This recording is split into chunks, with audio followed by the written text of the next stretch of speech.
Good morning. It is Thursday, July 17th, and we're here with the Education and Culture Committee. I'm the chair, Will Jawando. I'm joined by my colleagues, Councilmember Albernaz and Councilmember Mink is here with us virtually, and sending you best wishes for the family.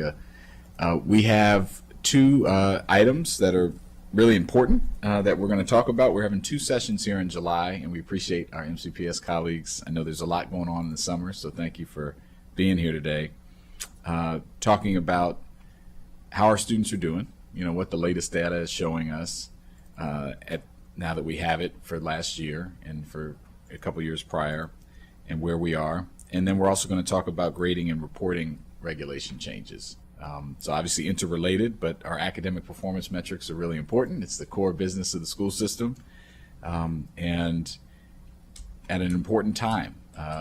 We talked about earlier this week that we just got word that the Supreme Court's going to allow President Trump to remove many members of my former colleagues from the U.S. Department of Education, and who are conducting a lot of important work to help support school systems across the country.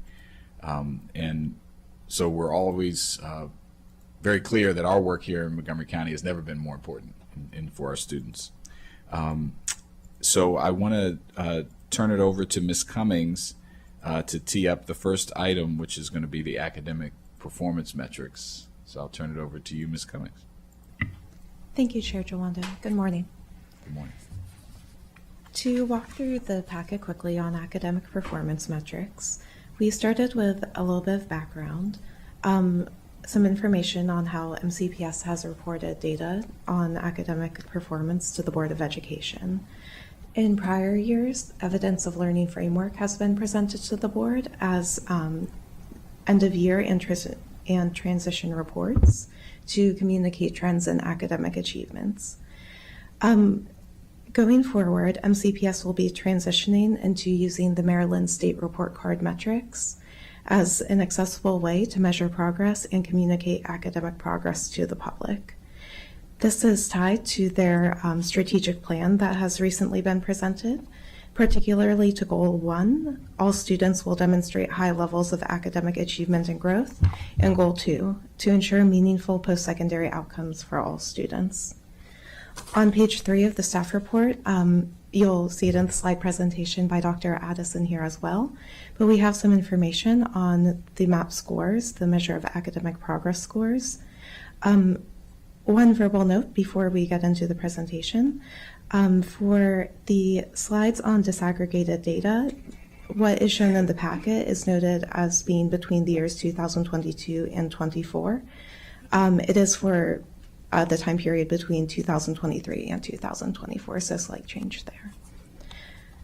We have some information starting on page 3 as well about the Maryland State Report Card and how the indicators, there's 5 indicators that are used to create a percentage score for each school, and that can then be compiled into elementary, middle, and high school scores overall.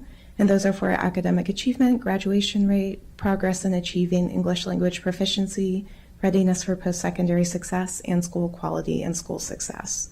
And on pages 6 and 7 of the staff report, we have some of those indicator measurements highlighted. And just to close out the staff report, we did add a little bit of information on page 8 on the curriculum updates.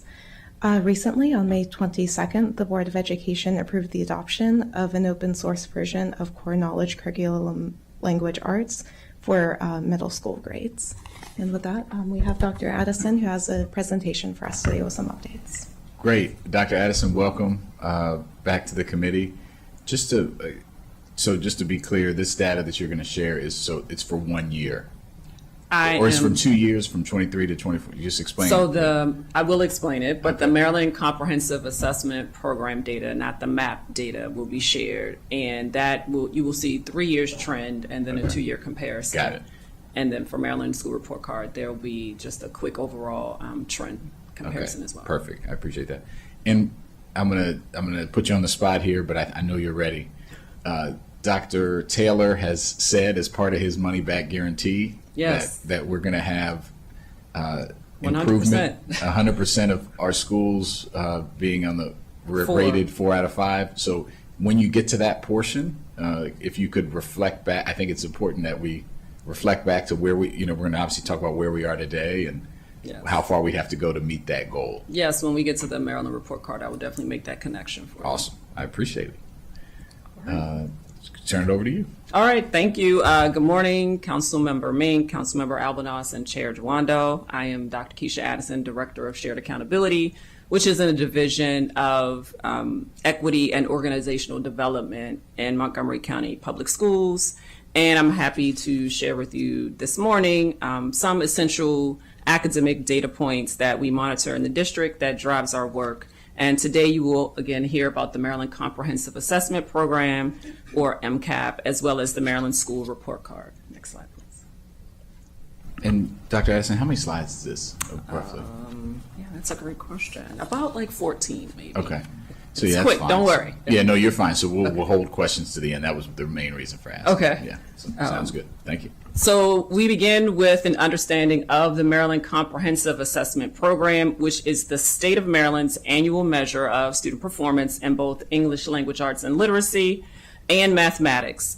The state assessment is measured on a 4-point scale where proficiency is defined as students earning a 3 or higher. And in this presentation, you will see trend data from the 2021-2022 school year through the 2023-2024 school year. We have not yet received our data for this most recent school year from the state. And as you see these trends in our data, you will notice that our English language, arts, and literacy rates have remained relatively stable over the past 3 years, with most grades showing modest gains or slight fluctuations. You will also notice that while our overall mathematics proficiency rates remain lower than English language arts and literacy, we have shown consistent year-over-year gains across most grade levels, and you will observe noticeable gains in Algebra 1. And throughout the data shown today, we acknowledge that despite improvements, an urgent need for some targeted interventions. Next one. So before sharing the data, I would like to take some time to share our updated vision and mission in alignment with our new strategic plan. This strategic plan is anchored in a simple but powerful vision. Our vision is clear and student-centered. All students will graduate future ready, ready to thrive in a changing world. And this mission describes how we get there. And so by providing students with a strong academic foundation, opportunities to enrich learning, and the resilience, adaptability, and passion that fuel lifelong learning. And so our mission ensures that students become effective communicators and collaborators capable of making a positive impact in their communities and beyond. Our mission is to unleash the potential of every student through rigorous academics, adaptability, critical thinking, and meaningful relationships. This strategic plan is structured around 4 goals that center student achievement, post-secondary readiness, climate and operations, and staff support. Goal 1, all students will demonstrate high levels of student academic achievement and growth, is under academic excellence. Goal 2 is ensure meaningful post-secondary outcomes for all students, and that's our Future Ready Graduates category. Goal 3, ensure a safe, welcoming, and inclusive learning and work environments through positive climate and effective operations. That's our positive, safe, and effective area. And goal 4 is support and invest in all staff, which is high quality, diverse workforce. And what you see here are how we intend to ensure that our strategic plan is not only visionary, but also actionable. There are 4 strategic scorecards that align and allow us to track progress toward our goals under clear performance metrics. They will be reviewed regularly, enabling us to make data-informed decisions, adjust strategies when needed, and remain accountable to students, staff, and the community. Next. The Maryland Comprehensive Assessment Program falls under the academic excellence pillar of our strategic plan, and as was shared earlier, is aligned with Goal 1. Specifically objectives 2 and 4. Once we review the data for this 2024-2025 school year, and once we receive it, it will serve as our baseline data for our new strategic plan. And beginning on the next slide, I will walk you through our trend data for English language arts and literacy, followed by mathematics.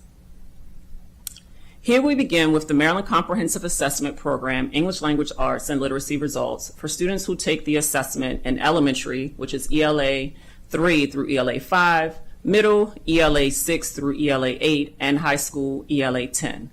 The last set of bars labeled English all, represent performance across all levels. As a reminder, these percentages represent results for students who earned a 3 or higher on the state assessment.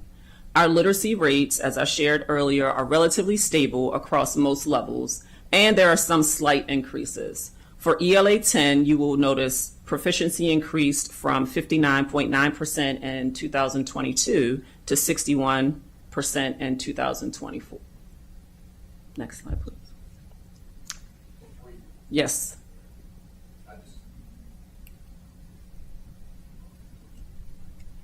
There we go. Our button here is a little funky. So the dark blue is 22, Yes, I light blue is apologize. 23, Oh, yeah, that's gray is 24. Yes. Okay. And ELA 3 is third grade, Yes. fourth grade, fifth grade, sixth grade, and so Yes. on. I just like to explain for when people are watching. Yes, I appreciate that. And so you pointed out in grade 10, Mm-hmm. we saw improvements, but in grade 3, we saw a decrease. Slight decrease, yes. Do you have any insight into, obviously that's a critical year, right? We in third grade is when we switch from learning to read to reading to learn, right? Yes. So that's not good. Do you have any insight into the why there or what we're doing? I do think one of the things we have to consider is the impact of the height of the pandemic on those Yeah. students who are grade 3. So that's 2024. The height of the pandemic was in that 2019, 2020 school year. So we don't have baseline data. So if we walk that back, those students would have been, first or kindergarten students. And so then that following year, so those essential primary years where they are developing that understanding of literacy were impacted by remote learning. And so we continue to engage in the catch up. And this is not just an MCPS challenge, it's a national challenge as we think about the implications of the height of the pandemic on the performance of students and the opportunity to continue to invest in interventions and accelerate the learning in those areas. So, I appreciate you saying that. So the 24 number for those are third graders who were third graders last school year, right? So 24, 25, is that right? Yes. Okay. No, Or 23, this is 23, 24. Okay, so not this past, but the one before. Correct. So they would have been Kindergarten. So I'm trying to, if you say it again. I was writing it down. So as we were talking, so the 23-24 school year, they were in third grade, and 22-23 second grade, 21-22 first grade, 2019-20 Right. And the kindergarten. pandemic really, things really shut down March of 20. Yes, and we were not able to administer, well, another thing to consider, at the primary grade levels, we do not administer, the state does not have a state assessment for those grade levels. And so we've had some adjustments as well in our curriculum at those levels, shifting to science of reading and structured literacy at that. So those opportunities to continue to reinforce and shore up those literacy skills is part of what we're continuing to work on. Got it. Overall, slight increase, but just wanted to Yeah. dig into that one. Okay. Yes, yes, Thank you so much. No problem. Can we go back one? Or maybe we were going back, go forward. Yes, thank you. So continuing with a focus on literacy, this slide represents a 2-year comparison of proficiency and literacy by student groups. The darker top bar represents 2023 results, and the lighter bar underneath represents results for 2024. For almost all racial ethnic groups, slight increases are observed, with students identified as white demonstrating a 2.4 percentage point increase. For students receiving services, that is multilingual learners who receive English language development services, students receiving free and reduced price meal system services, and students with disabilities who receive special education services. Slight increases were also observed. And when we look at it by gender, it's relatively stable across our gender groups. I was pausing for. Oh yeah, if we can come back to these. But Okay. Just that was for all grades. Yes. Okay, that was Yes. of all grades. Okay.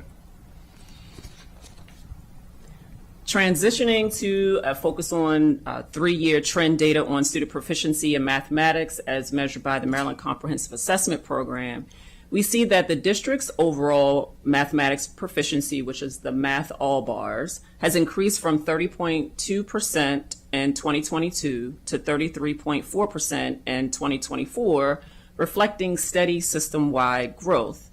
Several grade levels show notable progress. Math 4 improved from 37.6% to 43.1%. Math 5 rose from 36.6% to 40.8%. Algebra 1 proficiency increased from 20.4% in 2022 to 25.1% in 2024. Math 7 showed the largest relative gain, nearly doubling from 7.4% to 13.3%. Now, we recognize our persistent challenges in the upper grade levels where Math 6 through 8 continue to be areas of concern despite slight gains. One point to highlight is that a number of our students at the middle school level take algebra. And so we have fewer students who are enrolled in Math 8 and have slightly fewer students who take the Math 8 state assessment. However, we recognize the Math 8 proficiency for students remains below 5% of students demonstrating proficiency across all 3 years. These middle grades represent a key transition point, and we know and recognize the importance of targeted instructional supports and interventions. We also see some short-term variability in some grade levels. For example, grades like Math 8 saw slight decreases in Math 3, I apologize, saw slight decreases in 2024 after previous gains. This highlights the need to monitor year-to-year changes closely and examine local factors that may influence performance. While we have made progress, especially in early grades in Algebra 1, this data confirms that mathematics remains an urgent priority for the district.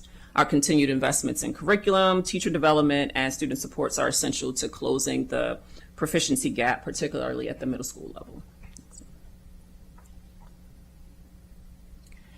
Here we see math proficiency for 2023 and 2024 disaggregated by student group. The goal here is to illuminate the disparities in student outcomes and underscore the importance of equity-focused strategies in improving mathematics achievement. There's a wide range of proficiency levels across student groups, with students who are identified as Asian, 2 or more races, and white having proficiency rates of 50% or higher. Our Black or African American students and Hispanic Latino students have proficiency rates much lower, with 20.5% and 13.7% respectively for the 2020-2024 school year. Additionally, proficiency rates below 15% are observed for our multilingual learners, who are at 8.8% in 2024, students receiving farms services, which was at 13.5%, and students with disabilities, which was at 12.8%. These groups show minimal change from the prior year, underscoring the need again for intensified support. And although gaps remain large, most student groups saw slight improvements from 2023 to 2024. For example, white students improved from 53.4% to 55.6%, and male students increased from 34.5 to 35.3. Gains were consistent, though small, suggesting the need for, again, interventions and supports to be scaled and targeted more precisely to accelerate the impact. These data make clear that while we are moving in the right direction, progress is not equitably experienced across all student groups. Addressing these gaps will require intensified, data-driven, and culturally responsive interventions, also sustained improvements and investments in early math instruction, special education, and supports for our multilingual learners. Now we will transition to a focus on the Maryland School Report Card, unless you want to pause and kind of engage in that conversation. Why don't we pause there? I think it's Sure. a good point. So go back to the last one, and I'll ask colleagues if I'm sure they have questions on some of these. put it back one. It takes a little second. Okay. I'll ask one that was just on top of my mind, and then turn to Councilmember Albanaz and Councilmember Make. Are we seeing, obviously, none of us, this is not acceptable, right? What I would love to know is how this ranks vis-a-vis other Maryland school districts, vis-a-vis the country. And I'd love to see that. I'm sure you could speak to it now, but I think it would be good to see. Again, this isn't a race to the bottom. We have our own standards. And a lot of times in Montgomery County, we are these standards. So it's always, that can be difficult. But I think it's instructive to know. For example, I know math is a challenge for these groups, for every student across the country right now. Yes. But I would love to know are we right in the mean there? Or are we a little ahead, a little below? Math, as you shared, is a national challenge, particularly since coming out the height of the pandemic. It has been even more challenging for all students across the nation. Historically in the district, MCPS has outperformed the state on average, but there is a wide range, and we can definitely share that information to show you kind of where MCPS falls in the range of local educational agencies in the state of Maryland.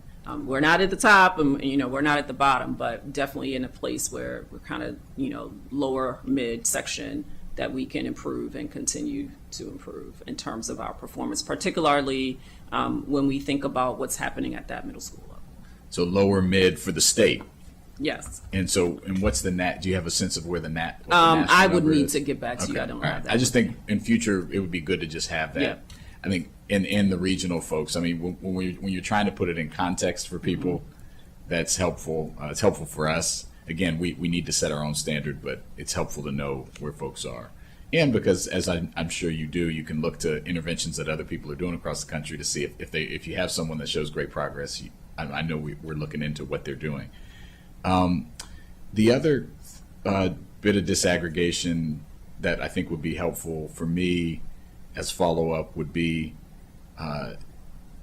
gender for the demographic groups. And I know you have that, but I brought this up in our health briefing that I am increasingly concerned about trend lines for young men and boys. I'm concerned about everybody, but when you look at last year, for example, all of our overdose deaths were men. Everyone, 100%. We have a dramatic increase in DUI in our male Hispanic community. I think there's warning signs for young men and boys, and there's literature on this, and that's one example of when you break out the different levels, and you could use this for other groups too. You could say, how are our identified LGBTQ plus students doing? Like, I just think we need to be really looking at the crosstabs of intersectionality and how specific groups are doing. But on the boys question, it looks like we're not seeing, because in some parts of the country, we're seeing where we are seeing improvement in like graduation rates and college going rates. You're seeing it for women and girls, you're not seeing it for boys and men. Are we seeing it? And you start to see some of those signs early in the earlier grades of the kind of breaking out. When I look at this, it looks like we might not be seeing that here, which would be great. But I'd be curious to know, one, so the question is, do you see either in the earlier grades or at any point across the continuum a divergence for men and boys of all races, and then in particular for any specific subgroups? Does that make sense? Yes. And you could speak to it generally here if you're aware of it, but I know the data's not here. I'd love to see it, but I'd be curious if you've noticed anything in that regard. And I will be honest, have not looked at a gender breakdown by racial ethnic group. That is not a typical way that we have presented the data, but definitely an opportunity for us to showcase that information in alignment with your question. So definitely something we can share with you after the fact. I do want to circle back and correct what I shared in terms of where we fall for the state of Maryland in mathematics on the 2024 results. So the highest district in terms of proficiency for all students in mathematics is 41%. And so we, in 2024, were 33.4. So while I'm saying lower because we're below 50%, we aren't very far from the local What was it, education. Howard County? It is, yes, Howard. It's 41%. 41.1. And we're at 33. And we're at 33, so we're kind of fourth behind them. Got it. Okay. So you can work on the disaggregation. Obviously, when we're talking about things like the anti-racist audit and Yes. other things, I think we need to really hone in on how our specific groups are doing in as many ways as possible, because we're now learning that some interventions work for some groups and they don't work for others. Yes. And so when your main job is to look at the data, but also to help assess the effectiveness of interventions. Yes. And I think we need to be really aware of that going forward. So that'll be helpful. All right, I'll pause there. I'll turn to Councilmember Alvarez. Thank you, Chair Juando, Vice President Juando. So,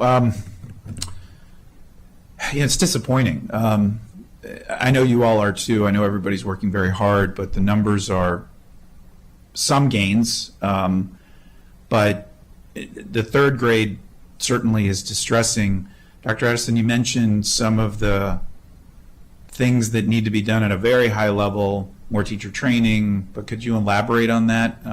What are some of the things that you're implementing in the short, medium, and long term without going into lots, and I'm sure there's a lot going on, but I'd love to hear a little bit more about what some of those strategies are and how they might be implemented and what we can let parents know to expect in this upcoming school year. Yes, I'm going to ask Dr. Logan to come up from our curriculum team who can Great. share more on that. Thank you. Hi, Dr. Logan. Hi, good morning. Keisha Logan, Director, Curriculum Development and Instruction. So great question. There's a lot that we're doing, but just to kind of narrow down a little bit, specifically working with our teachers. Something that we have been focusing on with our professional learning is really honing in on that curriculum study piece with our teachers. When we talk about mathematics, it's about knowing the mathematics and ensuring that when they engage in curriculum study, they're doing the math like we expect our students to do the math. And so really walking them through that in our professional learning has been an area of focus and has been this summer as we're engaging them in our professional learning and welcoming our new teachers in this summer as well. So we'll continue with that as a strategy going into this upcoming school year. We want our teachers to deeply know the math so that they're very confident when they go in and can anticipate all of the different ways that our students may approach solving those mathematics concepts, because we are taking a conceptual approach to teaching mathematics and having students engage. So that's one thing that we're doing and work with our teachers. The other thing that we're doing at the middle school level that has been successful for us and that our middle schools have really taken a hold of is we have IXL, which is a supplement that has also been really, our families have been really responsive to. It's a platform that students have access to at home and that our teachers can use in the classroom. It aligns with our curriculum, our illustrative math curriculum, and so our teachers can use it in the classroom, links to the curriculum, and also aligns to students, and it's individualized to where students are so they can go in at home, and they can get practice problems right at their level. And it becomes competitive where they can kind of get points to see where they are, and it's engaging for them, but teachers can also see how students are progressing on a very individualized basis. So providing access to tools like that has been really helpful for our teachers at the middle school level in making gains and closing some gaps for students as well. And so there's quite a lot that we're doing as well with MTSS and just tiers of support, knowing where students are so that we can provide those interventions as we see students need more support along the way. And it really is about professional learning for teachers so that they have everything they need to be able to provide these supports along the way. That's very helpful. Those are great examples. And, speaking in the first person, IXL has been a game changer in our family. I have a middle school student in MCPS, and he's doing great with IXL. It speaks to wanting to make sure we address the technology gap and that every family has access to that level of technology at home, but it has been a very productive tool. I would, as we talking about deaggregating the data, are you finding consistency among schools, or are there some schools, even with higher percentages of Black and Latino students, that are performing better than others, or is there fair consistency? Because, as sometimes is the case, we have different administrators doing things a little bit differently, and for whatever reason, that may be having a slightly better impact. We've seen that in other categories that we're tracking. So, is there more or less consistency among schools? We definitely do have variability in terms of performance across schools and the performance of our students and the different racial ethnic groups and students receiving services, which allows us the opportunity to connect schools and say, you schools are similar in terms of the students that you're serving, and learn from each other in terms of what are those practices, what are the aspects that are of engagement that are happening with students that supports those differences. And so I do know that is something that we intentionally do to work collaboratively, have schools work collaboratively to learn from each other in terms of the performance of the students in the building. Thank you. And I know that's a model that MCPS is looking at, more the cluster model that you've been talking about, which I think makes sense to be able to provide more levels of support. And then last two questions are, how are we connecting out-of-school time programs or other support systems and structures in place sort of intentionally or strategically, especially in third grade or in those other areas where there are these gaps or where we're not where we want to be? I know that you all have been focusing on out-of-school time programs and services, but how are we connecting strategically those other ancillary services that may help provide supplement to what they're learning in the classroom? So we are working to do that in a more strategic way this upcoming school year. We will continue to have Jennifer Strobel, who has been working with out-of-school time efforts. She's going to be continuing to do that this upcoming school year. And you mentioned our cluster approach to supporting, so we'll have cross-functional teams working with our clusters this year. It's a multi-office approach to supporting clusters, really a more targeted approach where central services will be working across teams to really get to know the needs of the schools to provide a wide range of support. So you have everyone from curriculum to human resources to technology to working with equity and out-of-school time supports to hone in on what is it that the schools need so that we can provide those targeted supports to schools. And so we're looking forward to see how that will play out in really supporting schools in the upcoming school year. That's great. And then are there we have baseline benchmarks, but what are the goals moving forward? What will success look like to you all, and what are you hoping to achieve in the next school year? We slid back a little bit in certain categories this past year. What's a reasonable goal to expect for this upcoming 2025-2026 school year? So that is what we are currently developing. So as we have recently completed our updated strategic plan, the 2024-2025 data will serve as our baseline data. And so as we've been engaging in this conversation, one of the things that came to me is just to remind us that we're looking at 2024 results. Right. So we still have an opportunity. We're optimistic that all of what Dr. Logan has shared in terms of the work that has occurred through this past school year has had a positive impact on our upcoming state results that we will hopefully see soon. And then use that information to create our incremental targets to our 2030 school year. And so we will be setting those soon. And in our fall, I know in the fall, our plan is to present to the Board of Education the upcoming information as it relates to here's where we're starting based on that 24-25 school year, and here's where we're heading for these next few years. Thank you. That's helpful. And the final, it's not a question, it's just a comment. We're continuing, and we will continue to focus on early childhood and education, which obviously you can draw a straight line between these numbers and data that we're seeing now and what's not happening enough in early childhood and education. But moving forward, it would be good to find out more definitively what you all recommend as best practices because we're talking about funding within our early childhood and education model, grants and who disseminates them.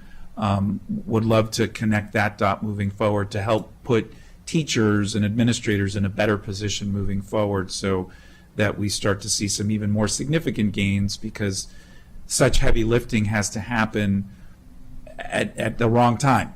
But if we were doing that earlier, then it obviously would help this move along. So thank you. Appreciate those questions and that recommendation. And just to put a finer point on what you said, Dr. Addison, in response to Councilmember Albanaz's question, this is not the data from the year that just ended. You'll get that in the fall and present that to the board at that point. The state is doing better to kind I of know there's release always it a lag, earlier. yeah. They tend to provide it to us in late summer, and we have to wait until the state presents to the State Board of Education before we can release our results publicly. And that typically is in August. August, okay. Yes. So you'll get that hopefully in August. You'll present to the board in September. And then I'd love to have, once you do that, obviously come back here and we can have a conversation in the fall to talk about where that data is. And you can present on, at that time, you'll have had time to present on what your benchmarks are. Yes. Hopefully we'll see some improvement, but wherever we are, what you're looking forward and how you plan to set the goals for the next year to that question. So, all right, Councilmember Mink. Yeah, thank you. Some of the data that I'm going to be really looking forward to seeing, and I know that over the last year and looking forward, that there's a lot more development in terms of how we're collecting data and how we're going to be able to use that data, and that's going to provide downstream benefits. Obviously, the first couple of years of data collection, you can tell less than you can obviously as it becomes increasingly longitudinal, But I really want to see data that allows us to make some funding decisions off of it, and this to the points that my colleagues have been making as well, like what are the interventions that seem like they're working and what are the ones that seem like they're not working. There's so many different variables that could be at play for our students here. And curriculum and teacher training are kind of the like obvious go-tos, but there's so many other elements. And I know that we have, that you all are working on data, and but some of that data is going to be running through other departments, and so there's that need for breaking down the silos. And I know that's very intentional work that MCPS is doing as well. But that's some of the data points that I'm going to be really excited for.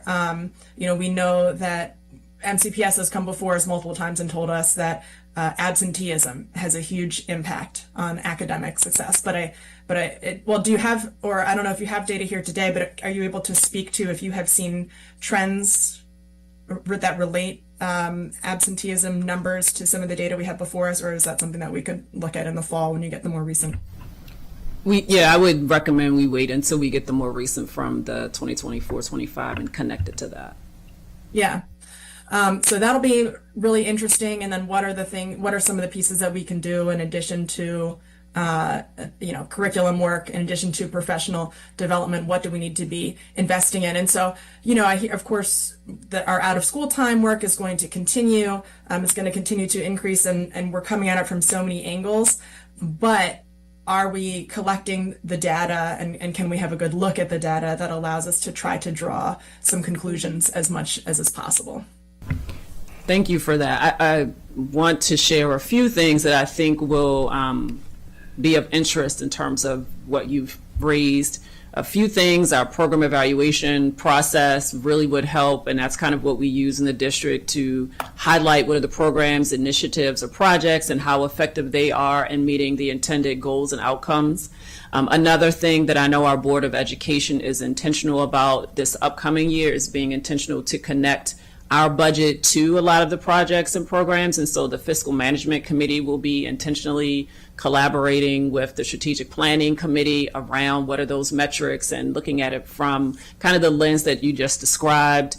And the final thing I'll share is we're really being more intentional about this academic return on investment, right? And being intentional in terms of what are those programs that really are yielding the outcomes that we would want, and what are the ones that are not yet or are ones that we might need to be sunsetting. And so as we revamped our program evaluation process about 2 years ago, we've been intentional in our reports to kind of highlight what we call kind of the stoplight, right? Red, we need to discontinue. Yellow, we need to be cautious and, consider some adjustments. And then green, it should continue. And so we will be continuing down that path for this upcoming school year and identifying those programs and projects that we'll be evaluating to support your interest. That's great. I appreciate it. And what types of programs and projects are on that list? And noting that because, if it's just, for example, this curriculum or this academic program, then that's one thing. And if it also includes increased access to out of school time activities, et cetera, to the points that Councilmember Albernos was raising, then that provides us additional data. So which types of programs and projects are going to get that type of analysis? So to date, we have not yet identified programs for this upcoming 2025-2026 school year. I've recently sent that out. But to date, it has been curriculum. We have a graduation validation process where additional funds are provided to schools to support in that regard. So we examine that. So it could be any program, project, or initiative. Our interest is that it aligns with our strategic plan. And so we seek out and request from the heads of the different divisions in the districts, what are their areas of interest as it relates to program evaluations or outcome studies.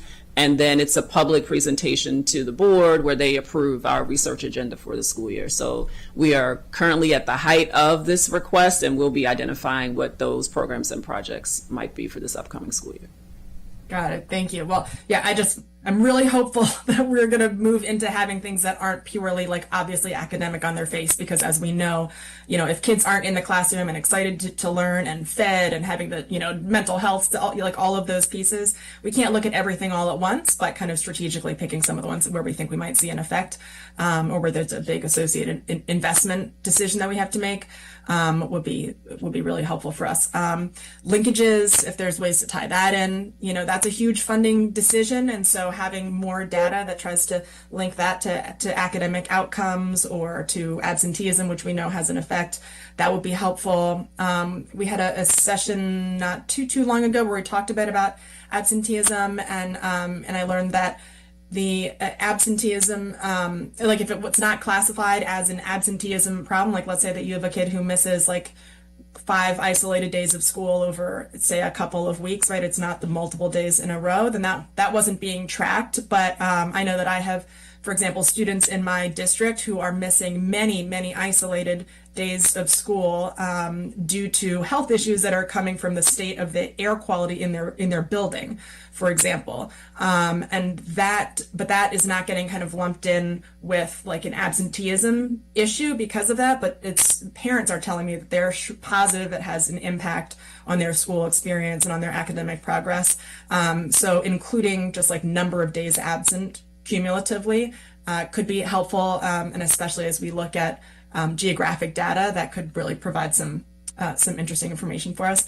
And then another one is, obviously, we're seeing some really concerning results still with our multilingual learners and our Hispanic Latino learners. And one of the really interesting data points that has come before us before was comparing the results of students who are in immersion programs versus those who aren't. And so that was one of my favorite data points that has ever come in front of us, because it was showing us here's a thing that works. And when we see that, I'm let's pour money into that, but so do you have any data? Is that one of the data points that you all are going to be assessing? So for this most recent school year, the 2024-25, we do have a program evaluation coming out related to one-way immersion as well. So the year before we did two-way immersion, we have one-way immersion report coming out. I do see an opportunity and definitely taking notes in terms of some of the things that you're elevating. Great, appreciate that. And then the one other variable that I'm wondering about also, and maybe there's some crossover here, but would be students who are entering the school system for the first time as opposed to who we've had them for a number of years, and being able to look at those.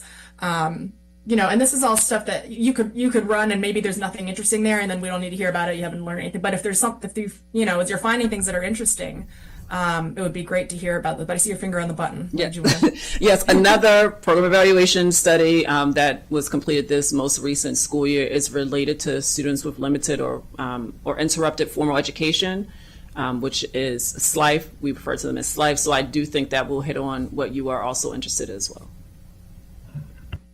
Great. Thank you so much. And in closing, I'll just note that so many principals, they know in their school, like, here's the thing that's working, right? I'm seeing this thing that's really working great for these types of kids who struggle. That's going to be different from school to school, but the folks who are on the ground there, they know. And so there may be opportunities there to, we're looking at kind of the broad stroke findings. And even as you hone in on some of these variables that you're working on, it's still going to be kind of big picture. But if there's opportunities to pull case studies from individual schools where principals are able to say, here's some data that shows that groups of kids who are in this program that we have at this school that we're trying this thing compared to similar students, and here's the results. Would love to see that type of data as well.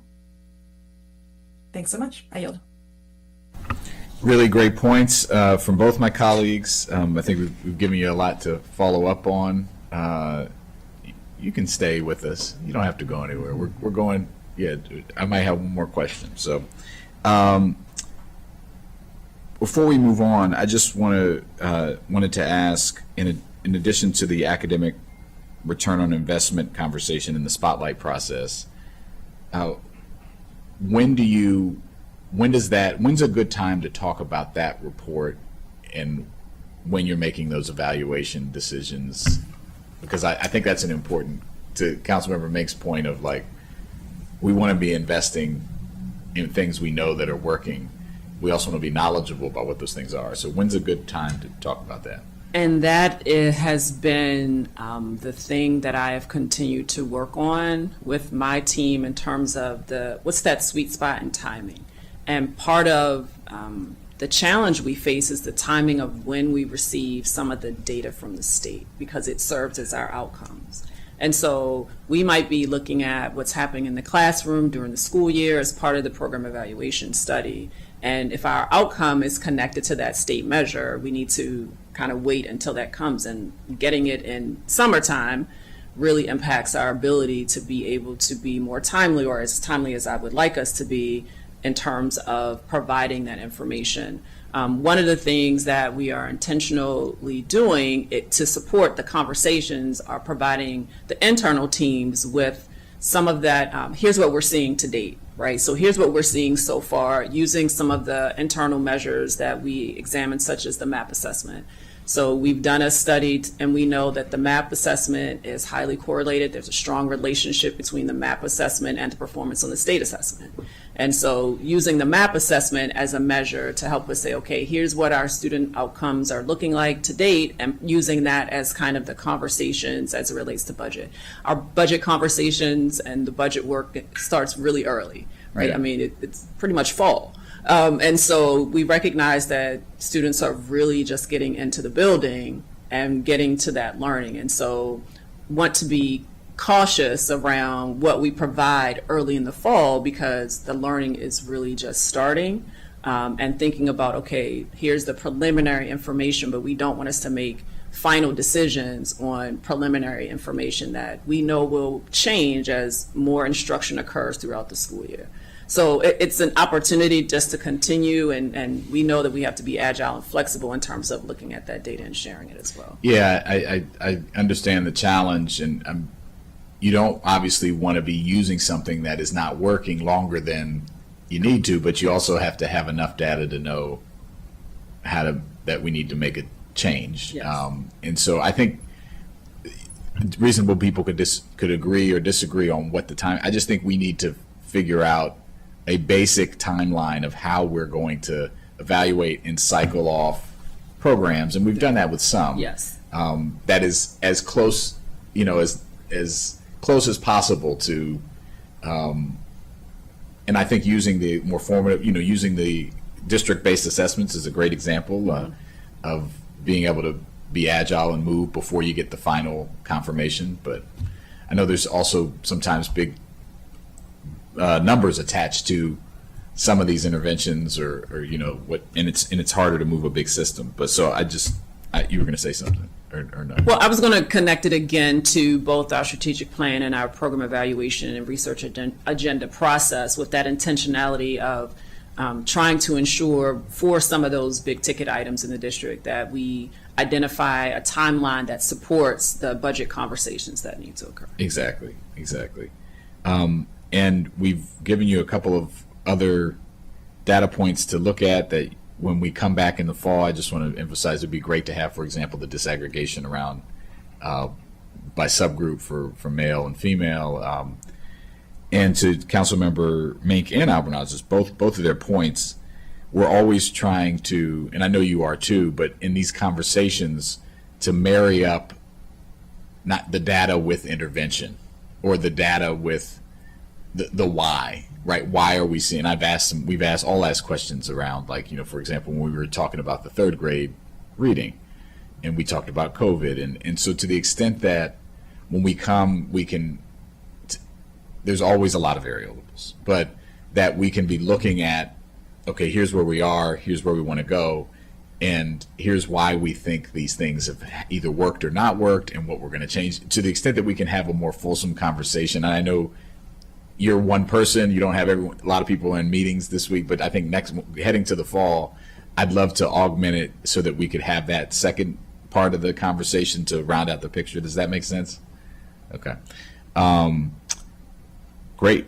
So let's go to the ambitious goal of being future ready, 100% 4 stars or higher by 2030? Is that the goal? All right, it's 2026 next year. So let's talk about where we are and how we're going to get there. All right. So we will be transitioning to our Maryland School Report Card.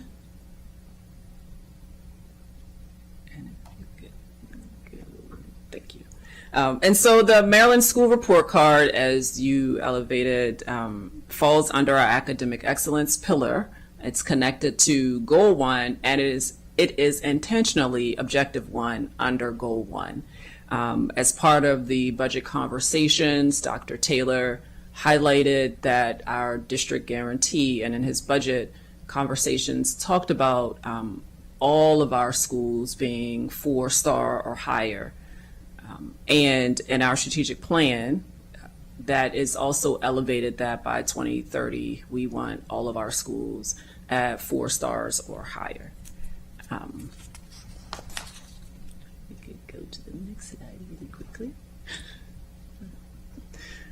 All right, this slide helps with understanding why a focus on the Maryland School Report Card matters. What was elevated earlier in the opening, we talked about, and you heard, we typically highlight our evidence of learning framework. And our evidence of learning framework was our local accountability model developed internally. And while it was a great local accountability model, and I'm biased because I helped build it, the challenge was that it did not allow us to compare ourselves to others, right? And so as Dr. Taylor has come in, he's been intentional around elevating the Maryland School Report Card, because that is a measure that we can compare ourselves to other districts in the state of Maryland.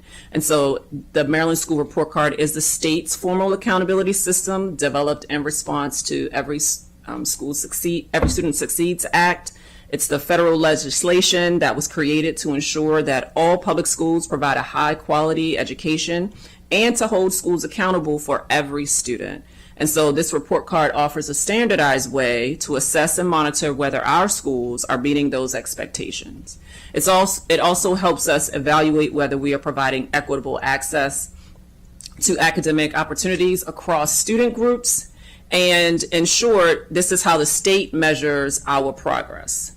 Beyond the federal purpose, the report card plays a role in public transparency. It provides families, community members, policymakers, you all as county council members, with a clear and accessible picture of how schools are performing. It includes components with points earned, and we're on that 1 to 5 star rating. And for our community, this is how the public measures our progress. And then finally, the data from the Maryland School Report Card directly supports the academic excellence pillar of our strategic plan, as I shared earlier.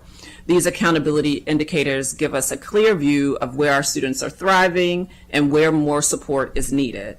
The report card data helps us evaluate academic performance, monitor student growth, assess readiness for post-secondary success, and examine equity.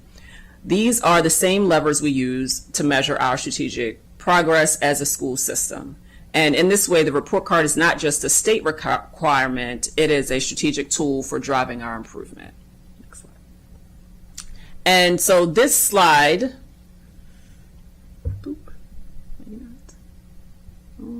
okay, shows the overall distribution of star ratings for Montgomery County. I know it's like, wait for it. For Montgomery County Public Schools. So in 2022, 2023, 24 schools earned 5 stars. And the most current school year for the data that we have released, which was 2023-24, that number decreased slightly to 18 schools. However, we saw an increase in 4-star schools from 70 to 83. And so the number of 3-star schools remained relatively stable. And it's worth noting that 50% of our schools have 4 stars or higher. So as we think about the number of schools that we have in the district, our goal of 100% of 4 stars, we're halfway there. And so these numbers give us a system-wide view of how our schools are performing and where our focused support may need to be.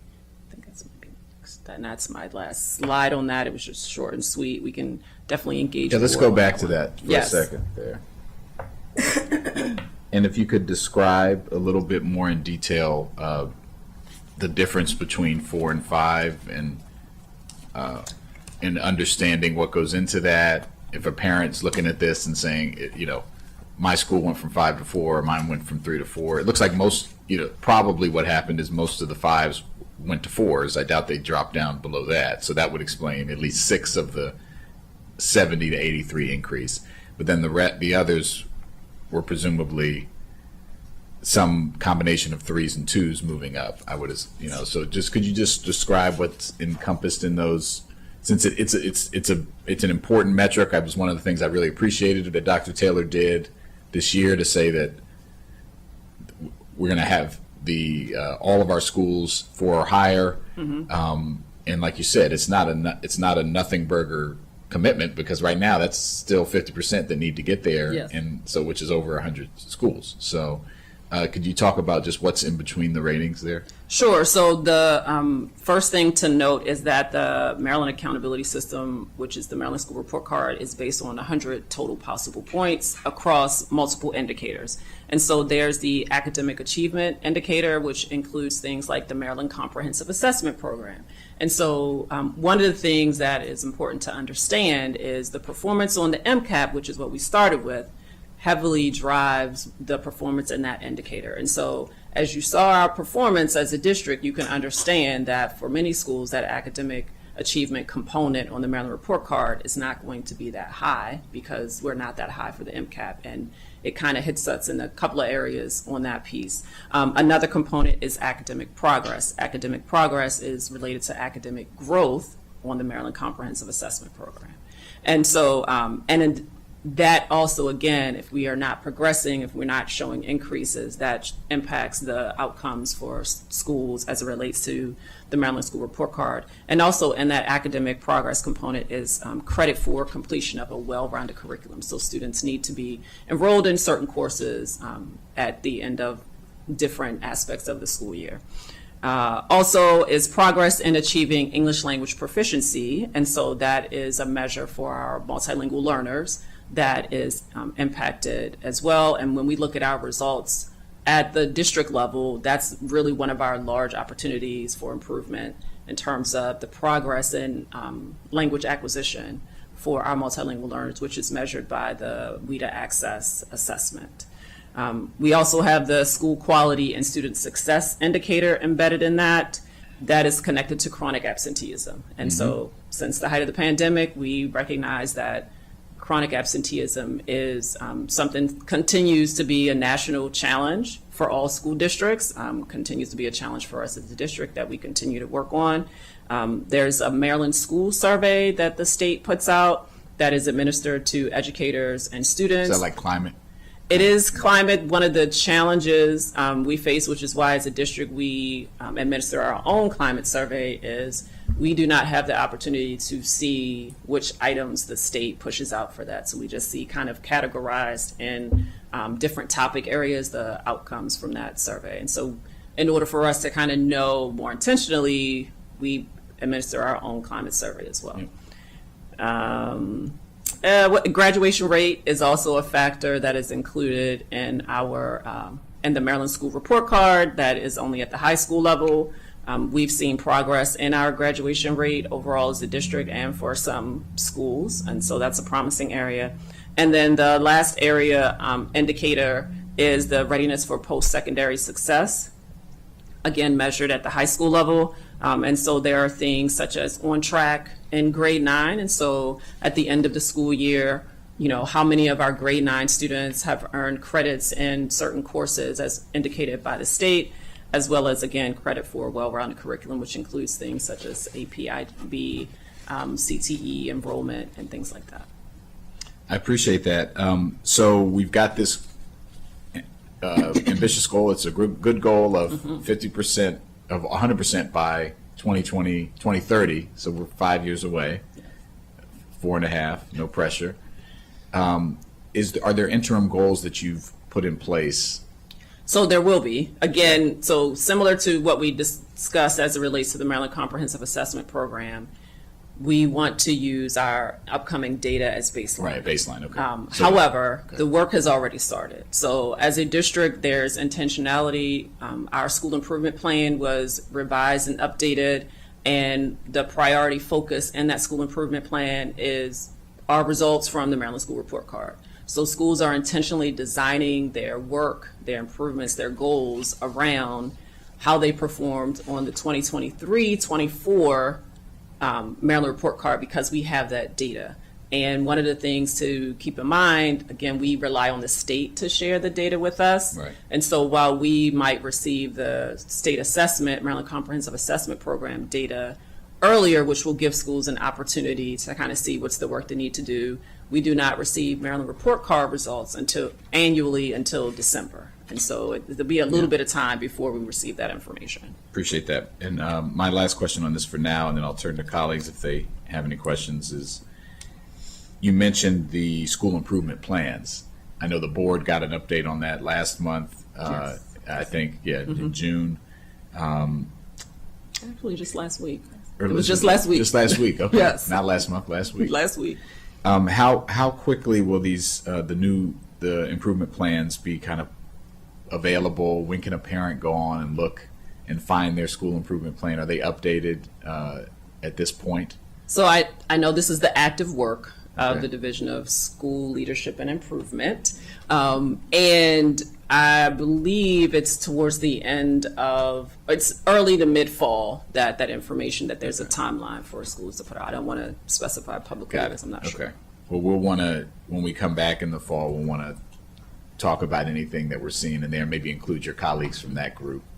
And, I think, because when we talk to parents, sometimes they get frustrated, like, well, what can I do to advocate to help, or in a positive way? How can I help my school move up the ladder here? And the school improvement plan is a key driver for understanding what the challenges and opportunities are. Right. And I will say this week, Instructional Leadership Team Week, a lot of schools are engaging in conversations about what's the plan for this upcoming year, and including their school community, students and families are part of those conversations.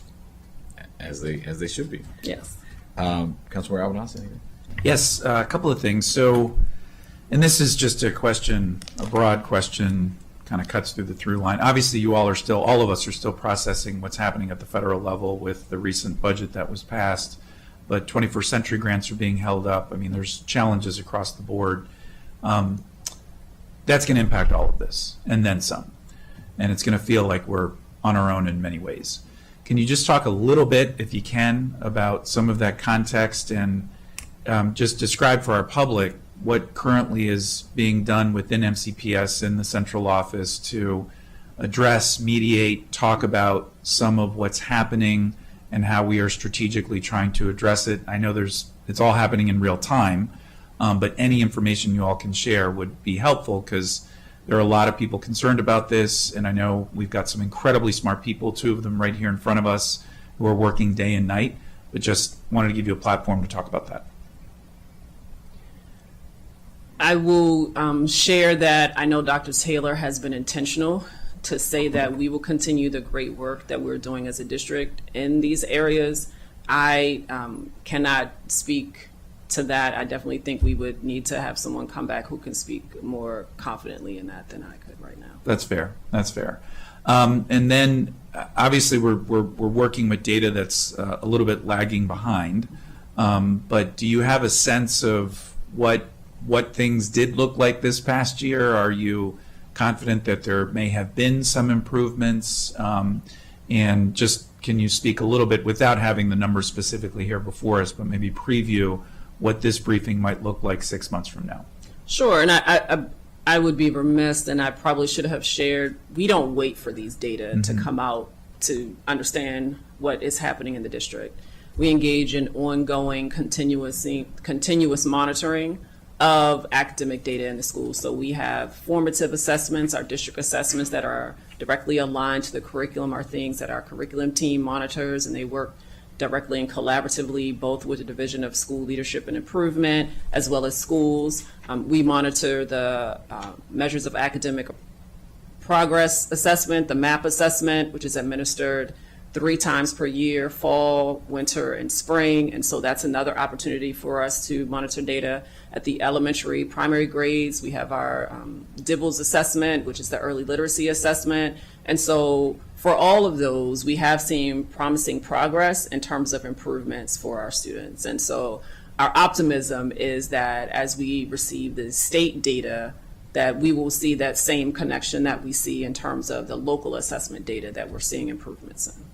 And then final question for now, obviously everyone wants their child to be in the 5-star rating schools, but and understandably there are some challenges and variabilities, but can you talk a little bit more specifically about what the interventions are for schools that are in that 2 and 3 category?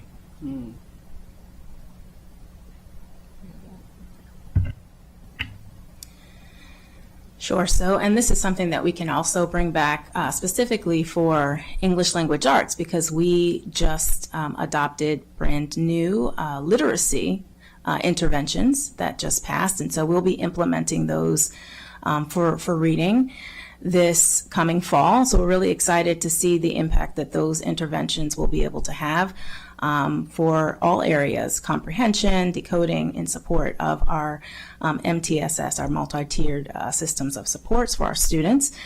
And for mathematics, just continuing to work on some of the things that I mentioned before. As far as interventions, we don't have specific new interventions for math, so continuing with some of the previous interventions that we've had, like Math 180 is one that we'll continue with for the upcoming school year. IXL as a supplement, as I mentioned before, will be some of the what we continue, as well as supports that we have built in within our curriculum. Appreciate that. Councilmember Mink.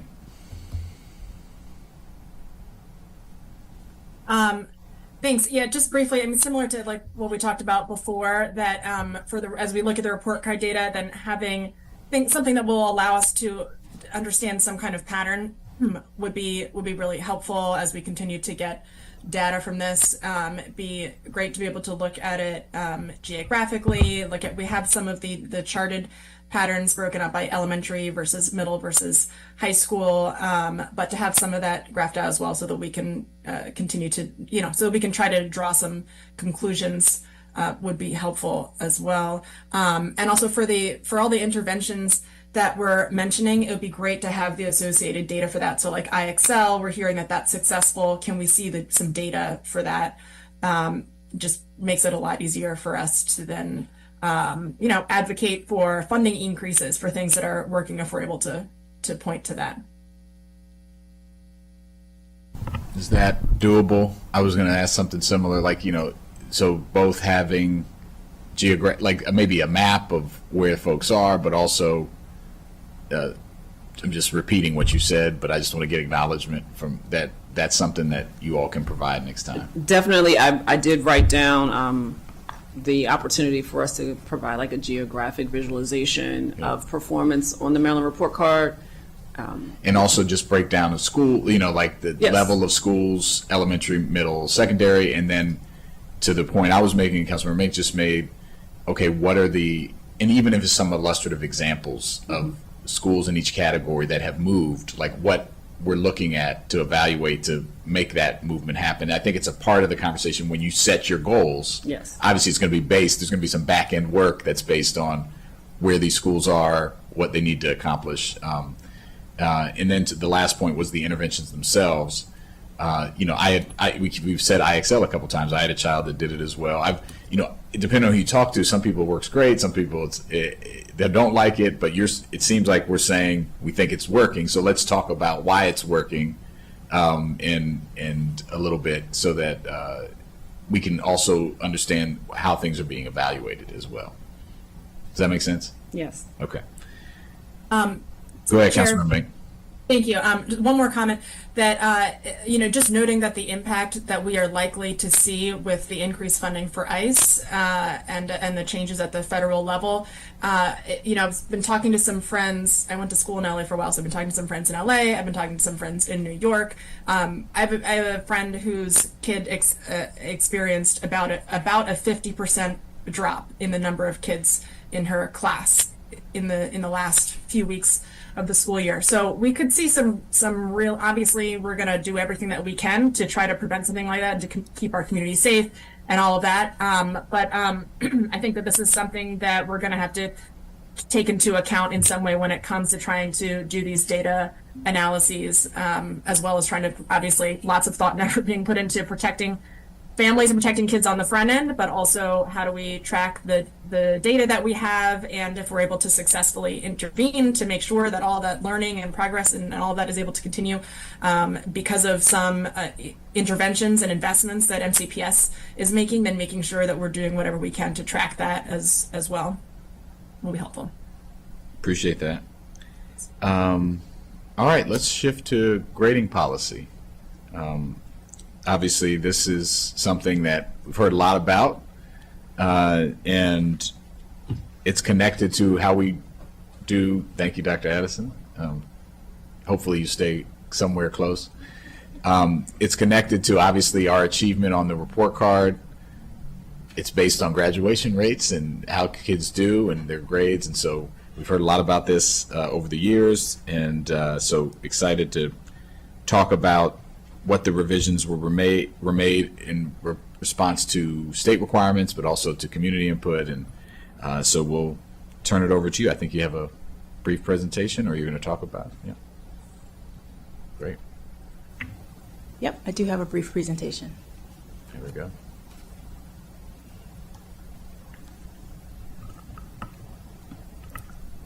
I'll go ahead and get started. Yeah.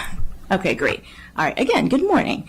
I'm here to share with you our recent revisions to our grading and reporting regulation, Regulation IKA-RA.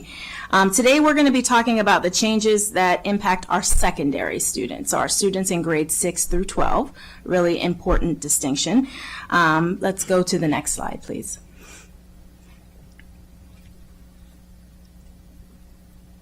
We'll go ahead to the next slide. There we go. Okay, perfect. Okay, so before we get started, whenever we talk about grading and reporting, which is a really hot topic in MCPS, we like to start with a reminder of the purpose of grades. Grades serve many purposes, and they are most importantly, a communication tool.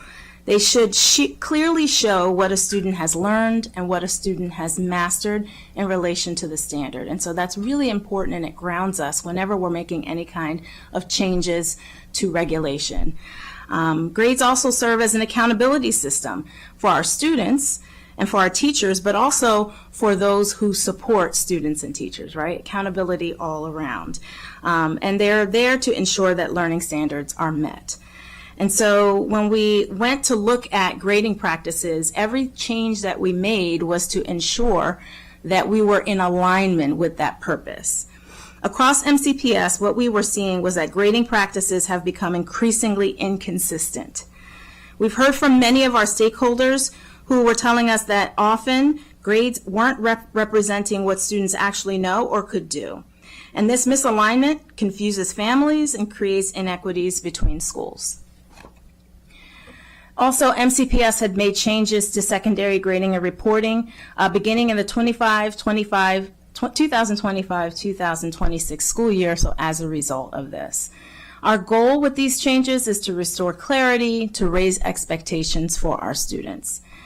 So with this, there will be some key shifts in practices, and those shifts include aligning grades with mastery, so ensuring that grades really represent student learning, not just about student behavior.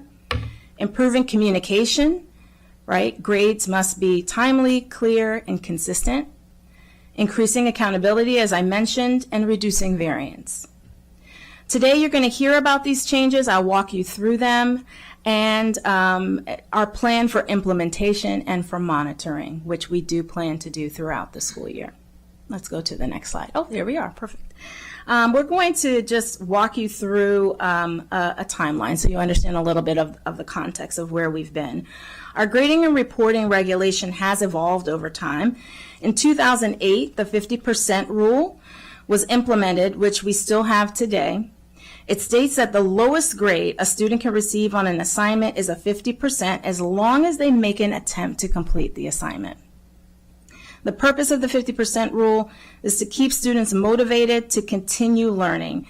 Earning a 0 on an assignment can sometimes mean failing and can be a point of no return for students, and sometimes we can lose our students if that happens. In 2017, we replaced traditional final exams in high schools with quarterly district assessments.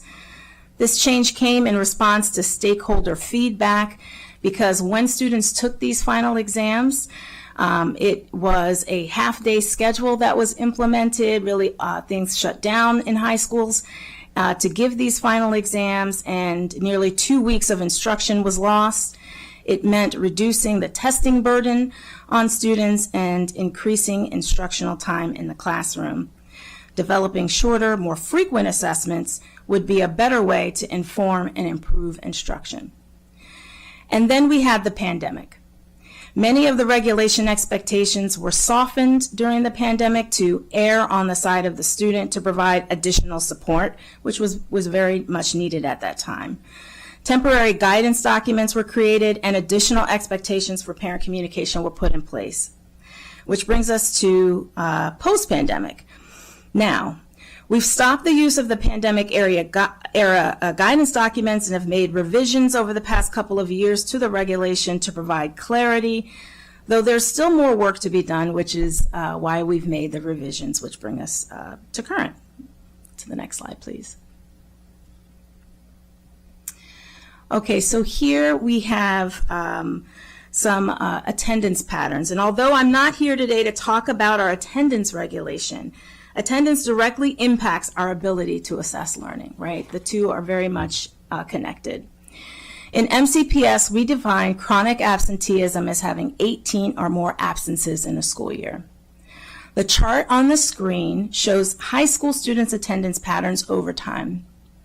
It highlights students whose grades dropped from a C to an E despite being enrolled at least 35 days each quarter. The first column shows the number of affected students, and then the next two columns compare their average number of absences in quarter 1 and quarter 2 with clear increases in absences the second half of the semester. And then the pattern repeats for the second semester as well. With our previous grading system, and the way final grades were calculated, which I'll get into in just a moment, some students made a conscious decision to not attend classes or maybe not submit certain assignments for the second semester or second half of a semester, depending on their first quarter grade, because of the way that the final grade was calculated.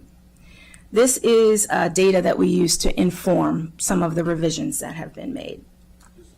Before you move off of that, so this is where you have used last year's data here, at least the first half. Mm-hmm. Do we not have the second half? Yeah. Well, yeah, we do have it, they're working, I wasn't able to get in time for today's meeting as far as the ending of this past school year, Yeah. but we did have, because this was data that was presented in April to our board. Okay. So the trend, while down a little bit, still continues. Yeah, Goes up towards the we end of- anticipated that it will still be the same. It's consistent year after year. Great. And this doesn't look at within the day absences. This is complete absence. This from is school. complete absences, right? This is not, maybe skipping classes, is that what you're asking? Yes. Right. No, this is whole day Are absences. you going to talk about that at all? No. Okay. Not necessarily. Because I think, we talked about this in our absenteeism session that we had, and we'll come back to this obviously again because it's come up multiple times today because it's a key driver in student achievement. You can't learn if you're not there. And so how we address attendance is a key driver in how we ensure students are able to learn, as we all know. The issue of attendance being measured, if you attend the first half of the class, you're marked as being present. So if there's what's a typical high school class? How long? Yeah. 45 minutes. 45 minutes. So if you attend 25 minutes of it, for example, and then go to the bathroom and don't come back, you've attended that class. My understanding is under current MCPS policy. Is that correct? I don't have the regulation here with me to double check that. Okay. I know it was correct. I've asked this Yeah. question before, Okay. and I know that, what I'm getting at is we also need to be making sure we're addressing that issue, because if you do that 4 out of 8 classes, or you've missed half the day. Right. Right. And Right. and you've missed half the instruction, Right. but you've still been technically marked present. Right. So I know that that's happening. I've heard from so many teachers about it. And you're talking about conscious decisions not to attend at all in the second half of the year. But we also have conscious decisions for whatever reason to not attend the second half of classes or the first half, and so I would just ask you to take that back. Absolutely. I think we need to, one, has there been any regulation changes? And I hear you saying you're not sure, but we can get an answer on that piece of in-classroom attendance. And 2, what's the data on that, to the extent that we have it? Yeah, my understanding is there have not been any regulation changes for the attendance regulation for this past school year, but I'll certainly take that back to those folks. I appreciate it. Thank Yep, you. absolutely. We'll go to the next slide. Thank you. So now I'm going to briefly walk you through the changes that have been made. The changes fall into 3 categories: clearly communicating student performance, student accountability, and decreasing variance. And so this is the first one about communicating student performance. To help accurately communicate student performance, we've changed how final grades are calculated at the secondary level. We're moving to calculating the average of the percentage grades from each marking period to determine the final grade. Another change that we have made about communication is that graded work will be returned to students within 10 school days, just to ensure that they are receiving timely feedback. This is based on a lot of feedback that we received from our students in some focus groups that we held this past spring. If you go to the next slide, I can talk a little bit more about the attendance chart and just the connection informing our decision to go to a percent-based system for determining the final grade. The image on the left shows a grade calculation chart from our previous grading system. The use of this chart did cause grade inflation in some cases. And as I mentioned earlier, it led to the unintended consequence of increased absenteeism during the second half of the semester for many of our students. So students would make the decision just based on their first quarter grade. For some students, what their behavior might be for the second half of the semester, depending. We're moving to marking period averages for the final grade calculation, which would put us in alignment with many of our counterparts in Maryland, such as Howard County, Frederick, Anne Arundel, Baltimore, and Prince George's counties. And we believe this move to averaging will lead to more transparent, equitable, and academically meaningful grading in our district. And really having grades more represent what students can do and what they have learned. Could you just give a numerical? I know you've given an example. So this was a huge issue. A lot of people complained about it. So numbers wise, so the old way. So what was happening and what will happen if you could use an actual example? So what was happening here, for example, a student could receive a C first quarter and then receive an E in the second marking period, the second quarter, and their final grade would be a D. They would still pass the class. So that's just one example, right? That was current practice. That was the current practice. So now what's going to happen is, and I didn't bring any examples with any numbers, so testing you, but I know, but you would need to, the actual percentage would need to be put in. So 70, 75. Right, not the letter grade. Right, so it would be a 75.3% plus, let's say they earned a 52% E, and then whatever that averages out to be would be their final grade. And so, you don't have to do the Yeah. math on that, but so it would be using the numbers as It would be opposed to using the the grade. percentage to get So, the, because yes, obviously in each grade band, there's a 10-point window. right, Like you could get an A, have a 90, or you could have 100, right? Right. And so this is a more precise way of. right.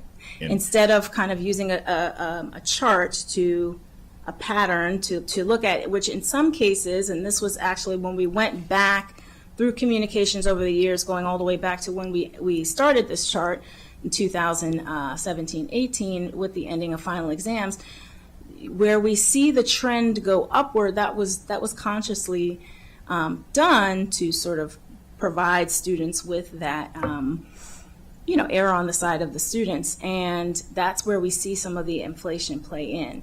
By going to the percent base, it is a just more straightforward way to actually report the grades and what students are actually Right. doing and how they're performing. And I think that's why we see so many of the other local education agencies doing Moving it. in that direction. So, for example, you could have had a 4.0 and gotten all 90s, Yes, but now you wouldn't have a 4.0. You'd still have a good grade, but right. you'd And have it a will percentage. also, too, I mean, those courses that have, final exams will be playing in, which I'm going to be talking about summative assessments. And so there are some other pieces where we're going to be looking at learning over time that will also play in. We have end of course exams for government and for our biology courses that factor in for some of our high school students as well. So looking at learning over time is a piece that is really important. And when we look at that in relation to what Dr. Addison just presented, and its connection to the report card, it's really important in showing us what students are actually learning. Great. Let's go to the next slide. Great, okay. This next set of changes fall into the category of increasing student accountability. So again, as I just kind of mentioned, with marking periods 2 and 4, we're going to be implementing this year summative assessments. We're going to slowly roll this out starting this school year. These district-wide summative assessments will be implemented for specific subject areas. We're not going to start all at once, although the goal will be that these will be across multiple content areas at the secondary level. They will count for 10% of the marking period in 2 and marking period 4 grades. And again, it's based on feedback that teachers really not only want data about how students are progressing every quarter, like we have our district quarterly assessments, those will continue, but how are students able to demonstrate learning across the semester, right? What does learning look like holistically across the semester? And so we're developing those, and they are not going to look like what our traditional final exams looked like that we had 10 years ago. but they may be more project-based. Some of them may look more traditional, but we're really being thoughtful about how students can apply some of their critical thinking skills to demonstrate their learning across the semester. And so that will be starting with some of our literacy and math courses this fall. And then in addition, we provided clarity about when to assign 50%. This is also something that we see with a lot of our colleagues in other districts.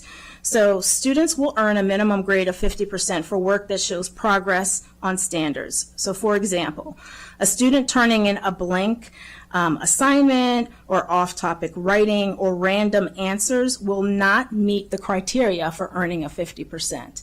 So we just really wanted to provide some clarity around when to assign a 50%. However, if a student submits a partially completed assignment that demonstrates a genuine attempt to engage with the content, like maybe showing work on a math assignment that isn't quite completed, or writing a supported claim in a paragraph, but maybe the whole essay isn't yet fully fleshed out, or attempting to answer based on class materials, that would meet the threshold for 50%. And so the goal is to ensure that effort reflects an attempt to meet the standard. And so that is just more clearly identified in the regulation at this time. I just, and my colleagues, if you have questions, since this is the last item, you can just pause on slides, so let me know.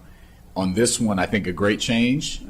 However, it does inject a level of subjectivity by the assessor, based on criteria for sure. That makes sense. And I just want to allow you the opportunity to say any more about that, but also ask that as we're rolling this out, because a change is a change. It's going to be different. It's going to be variable. You just can't. There's no way to not have it be that way across 211 schools. But in this case, across the 65, 67 schools that are middle and high schools, I'm really concerned about disparity in assigning level of effort and how this connects to, cultural competency, the anti-racist audit. So I want to, is there any thought in just how are we being really specific, and also just the difficulty for an educator of knowing when you meet this. Again, this is not what we want for any of our students. A 50 is a failing grade.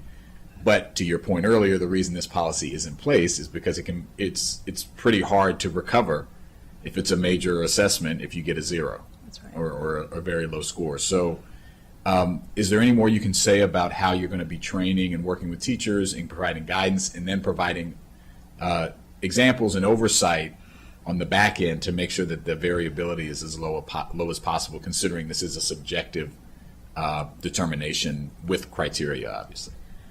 Yes, great question. And this is definitely where the professional learning and training does come in. And you're right. Variability and variance can never be completely eliminated. It's always this is our goal to try to, reduce it as much as possible. We're providing clarity by just having this upgrade in the regulation. But with the professional learning, with giving these kinds of examples of what it looks like by content area, that's where we're going to help to develop the understanding for our teachers. So, for example, last week we had our teacher leaders in for a teacher leadership week, and it was our first time walking them through their first initial training of what are the changes and what does it look like for their content areas, where they were with their content leaders to really begin to process and grapple with some of these questions. Those meetings happen every month. So these are ongoing conversations where they're going to start to give assignments and do some range finding and have those conversations together with their colleagues across the different schools to work through this. That's the best way to really reduce the variability. Having conversations with our principals about how they're monitoring, and I mentioned earlier our cross-functional teams who are in the schools providing coaching as teachers are meeting and planning together in their professional learning teams. That on-the-ground coaching is the best way, side by side with teachers, to help them as they're figuring it out on the ground. And so it's the ongoing coaching and support that will help to reduce the variance, and it will be ongoing for sure. Yeah, and again, I would just caution that I think the data piece on this as part of the early intervention strategy, because this will produce students getting lower grades. I mean, just that will be the outcome of this. Because right now, my understanding is that if you write anything, you're getting a 50%, even if you just, and so the change will deal with the inflation issue, but we also need to really be on the front end attuned to special populations, disaggregation of it, and looking at it at the school-based level really early so that we can identify any trends and correct as we're going along. So I know you know that, but I just want to say that publicly. I think this is a change that should happen, but it needs to be one that we're monitoring, and not just for the fairness issue, but to get these kids the help that they need, because these are students that are, for whom this is going to apply, these are students that are struggling, and where we want to be really attuned to how they're doing and how we're supporting them holistically. Anything on this one? I can wait till- Okay. All right. Let's continue on. Next slide. All right, and the last category of changes is about decreasing variance.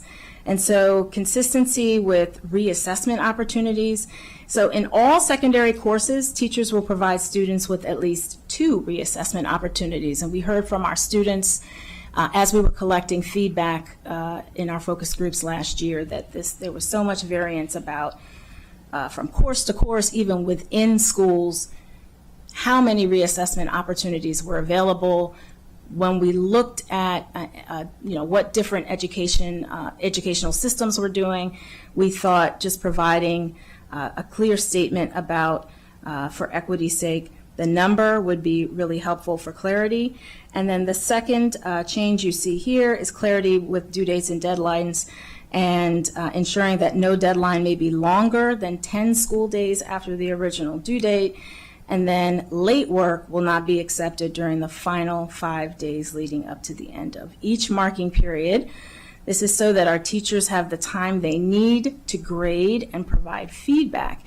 And the purpose of these changes is to ensure that our students are getting the feedback they need throughout the marking period so that they can apply that throughout the course, and that there's not that rush at the end of the quarter to submit work.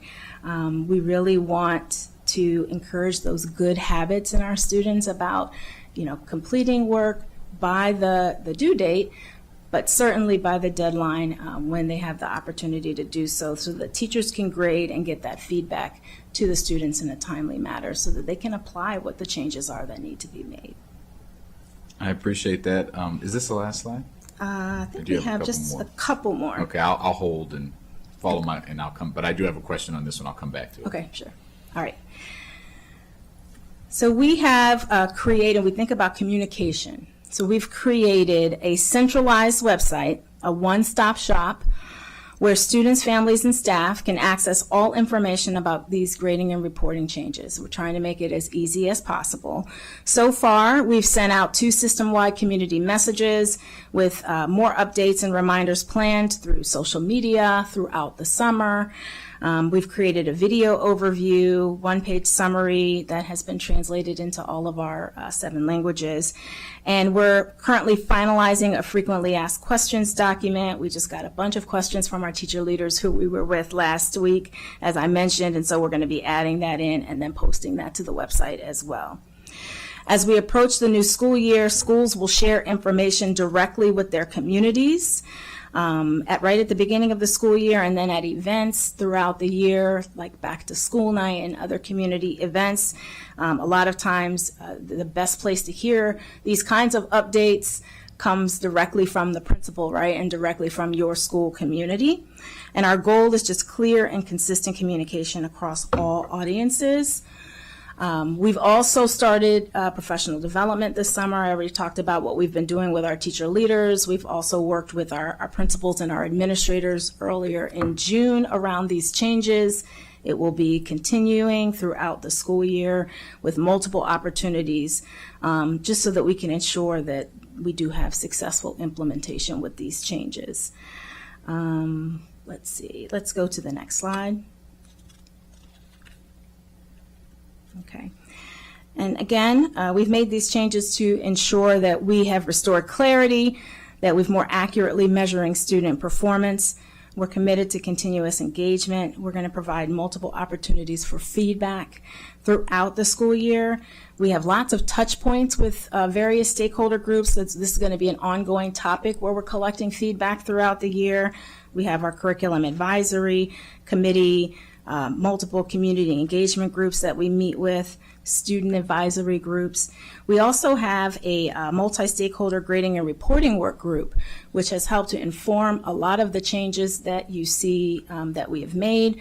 This group has met for the past couple of years, and we'll continue to meet next year just to kind of check in, how are things going. As we look at data every marking period, this group will help us to think about the impact that these changes are having on our students and our students' learning.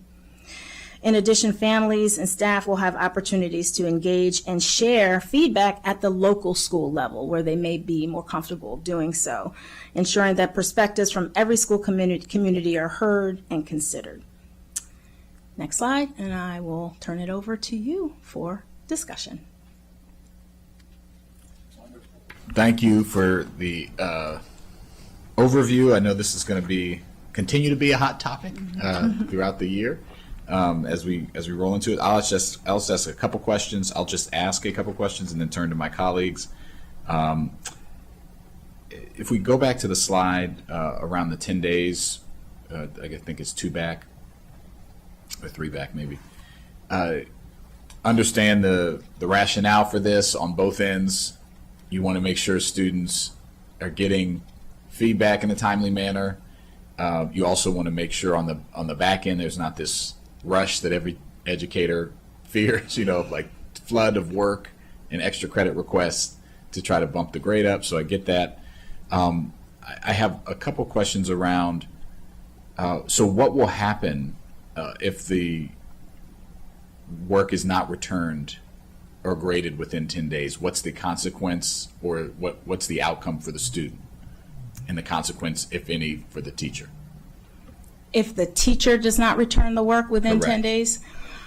So that is something that, this is new.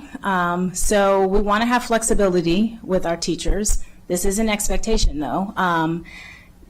Teachers are asking this question right now. We have our English teachers, particularly, again, where our supervisors are going to be working with them on ways to think about chunking assignments and how they can get that. If you're grading long essays, often they're like, how am I going to get this done? And thinking about how they can really work with their time to do that. So we want to have some flexibility, but also ensure that they can get this done in a timely manner. And so we're really going to be collecting some data throughout this first year. So we want to be flexible. That's the first answer that I want to give, and not be harsh with our teachers, and collect feedback from them. I think that's the best approach for the first year, while we keep this expectation high for them. Got it. Well, I appreciate that. Obviously, I can imagine students and educators wondering what this means, particularly educators. We want to balance that students need the feedback, but also things could be, like you said, not all assignments are as easily done, but you need strategies to, and we always hear about the time that our teachers have or don't have. So that would be helpful. The policy prohibits, quote, awarding extra credit and or bonus points in any manner. Mm-hmm. Could you talk about the rationale behind that removal and the change there? Well, that is not a change. That has always been the case with the grading and reporting regulation in MCPS. And the rationale for not allowing extra credit is really, it goes back to equity and the equitable application of extra credit. And, you know, if we were to allow for extra credit, there'd be no way to monitor, you know, who was giving it and who wasn't giving it. And so that definitely is probably why it's not allowed. And in connecting that to the, there are some, and I've experienced with my own students, some things you can make up, some things you can't. Were there changes in that realm of some things you can retake, some things you're not allowed to retake? Were there changes in this policy related to that? And could you talk about that? So that's where there are the two reassessment opportunities, and that is depending on the course, and that is something that the teacher. And what was the change? The change is that we just set the parameter that there needs to be at least 2 for all courses. There was never a number identified. It just said that students would need to be offered opportunities for retaking so and reassessing. it was very subjectively. Some teachers, it could have been granted for some and not others. Or the number could have been. Or the number could have been high. Right. So you could have had things all over the place, which is what was happening. So now we set the expectation, and it's consistent that there will be at least 2. Now, there could be more than 2. There could be, yes. But there have to be at least 2. Yes. So which seems to suggest that the concern is guarding against the not having any Right. opportunity Correct. as opposed to having too many. Yes. Okay. Yeah, because I've heard that. And that's the other end of this variance. If you can't get extra credit, but you can't make up, and making up means you still have to take the full assessment. Yeah, yes, you need to engage in some sort of reteaching, opportunity with the teacher, just so that you understand where it was that you missed the learning or what it was that you need to further develop. And then the teacher provides, a reassessment. That look very similar to what it was you did before. It could be something that looks a little different. It's up to the teacher. Got it. Okay. I'll pause there. Councilmember Alvarez. Wow, this is being implemented while you're doing school boundary analysis and study, and you're taking a lot on this year, but understandably so. And I appreciate, as always, the thought and the work that went into what you all are proposing. A few questions. One, are other jurisdictions following a similar path? Are we one of the first? And I have a related question to that. So yes, we are seeing several jurisdictions, not only in the state of Maryland, but some of our neighboring districts make similar changes. Just post-pandemic, but also responding to some of the needs and feedback that we're all seeing and hearing from various stakeholder groups. And so, we certainly have some of our colleagues across the state that we've been talking to as we've been engaging in some of these changes, and also just poring over what different districts that look like us, like Fairfax County, has been doing. Has been a nice way to help us to look at and think about the changes that we've been making. So a lot of similarities, really, and some things that we've been doing for a while, we see certain districts that are just starting to do. Sort of helps us to see that we're heading in the right direction. Thank you. I appreciate that. So I have a rising senior getting ready for college. GPA is a very big deal as we go through applications. Can you talk about, will this or will this not affect how GPAs are currently derived today? And if they are going to be changed in some way, how that might impact? Because change is obviously going to be significant. People will have I think they're very reasonable reasons for going to this adjustment, but just to alleviate any potential concerns for parents or others that are out there that this is somehow going to be implemented in real time while people are applying for colleges or just trying to get ahead. Yeah, so one of the things that we will be doing is we will be adding a notation to all student transcripts, just showing that we have, as a district, made this change, particularly to how the final grades are calculated. And so that's going to be a notation that all colleges will see and can take into account as they're taking a look at student transcripts, that may account for any drops in grade point averages. While we're not changing how grade point averages are calculated, there may be decreases in grade point averages as a result of how final grades are calculated. Now, based on the percent that I shared before, we saw, I talked about with the grade calculation chart, tended to trend upward just based on that marked pattern table, and now going to the raw percentages and taking the average or the mean, it could mean that potentially lowering of GPAs for some students.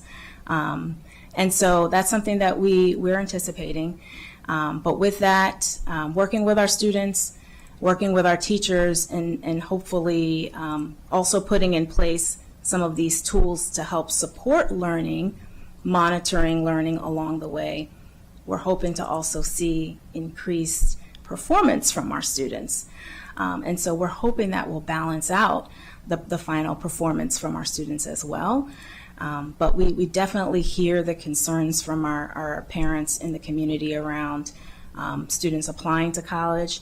Something that we're looking to do this summer is to sit down with leaders from our local colleges to talk a little bit more about implications for this, just seeing if they have any recommendations and can potentially help us alleviate some of these concerns that our parents have, anything else that we can do as our students begin to apply to colleges to alleviate those concerns.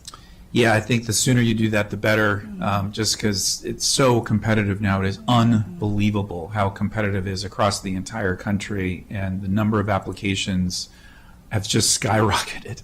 So I think that will be an important note.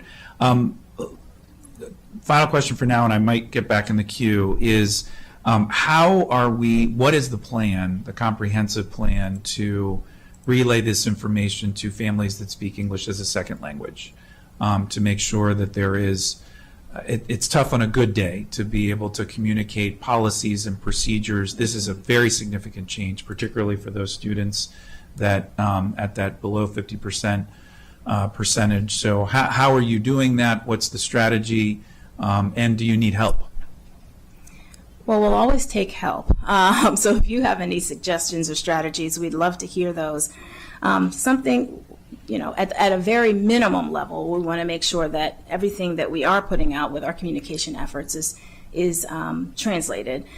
We created a video because I think having visuals is always helpful when we talk about taking the regulation and putting it in these changes in friendly language with visuals, and then we had that translated into Spanish. It's on the website.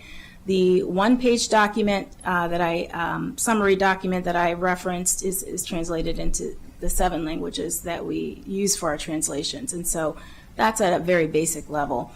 In addition, something that has really helped us in the past is working with our parent community coordinators, these cross-functional teams that I talked about, our counselors, making sure that they really understand these changes, because they oftentimes have really strong relationships with our parents in our communities and can communicate these changes in the direct languages oftentimes, or in a way where the parents can ask those kinds of questions that they may not be comfortable asking someone like me, or that they may not get from a website.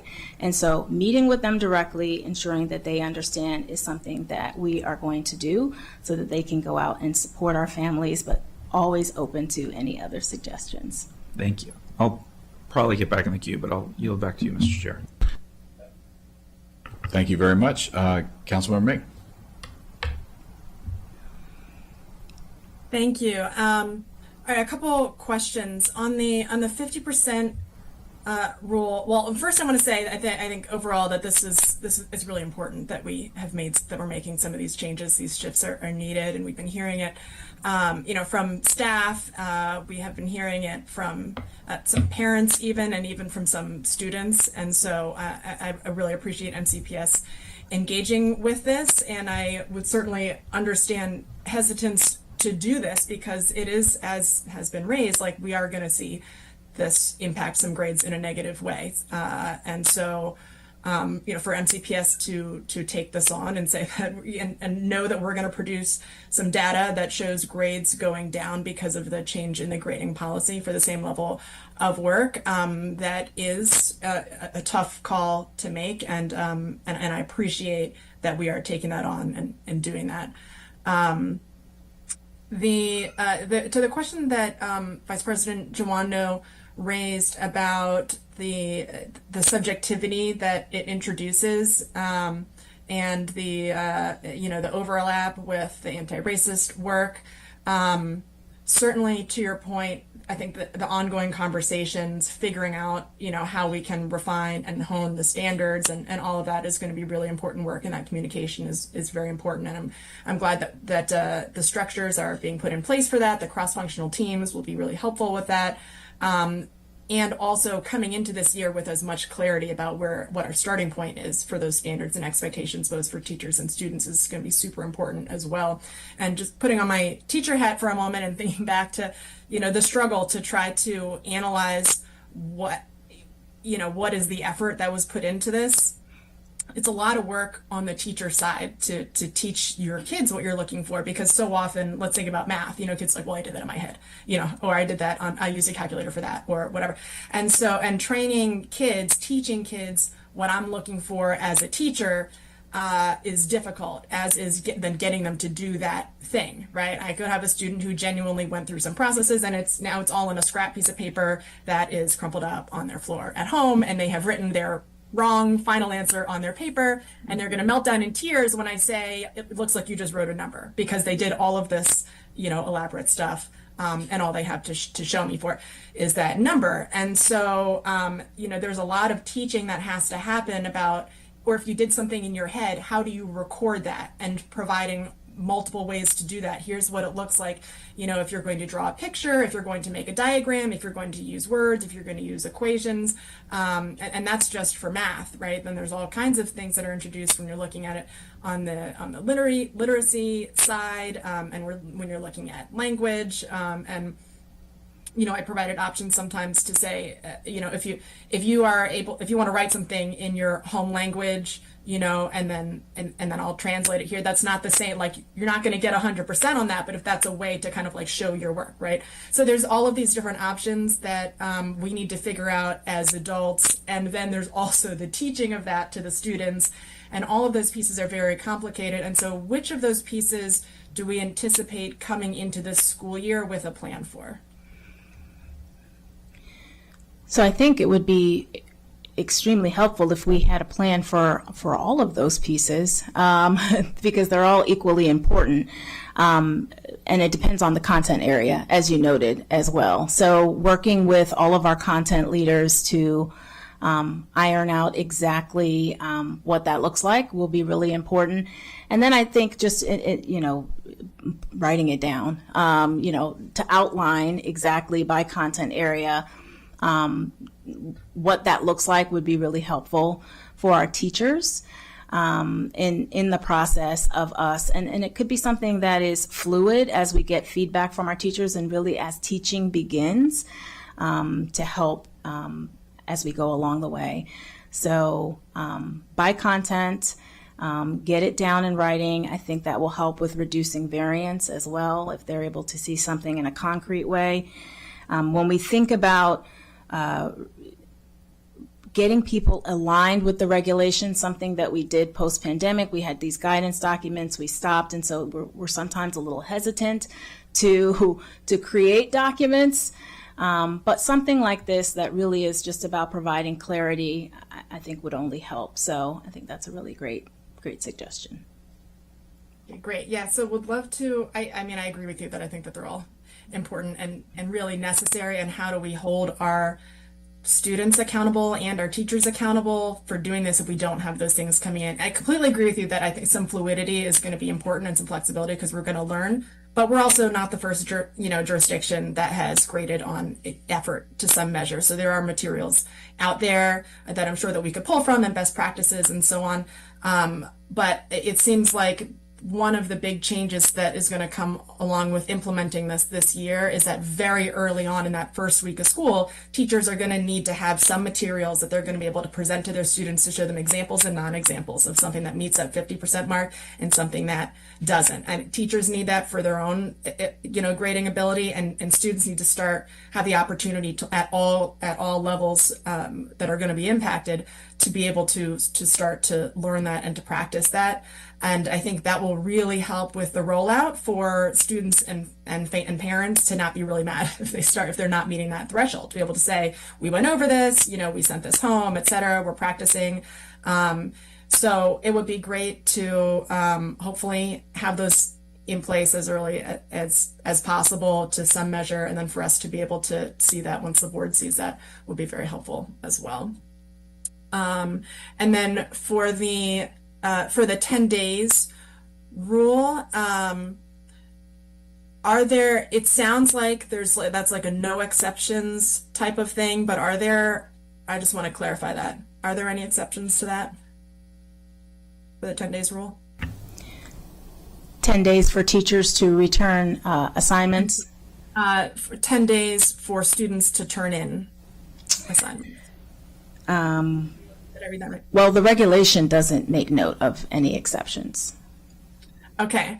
For the no deadline may be longer than 10 school days after the original due date. The only exception would be, if you think about a student who has an IEP, an individualized education, you have to follow whatever the guidelines are for that. But otherwise, no.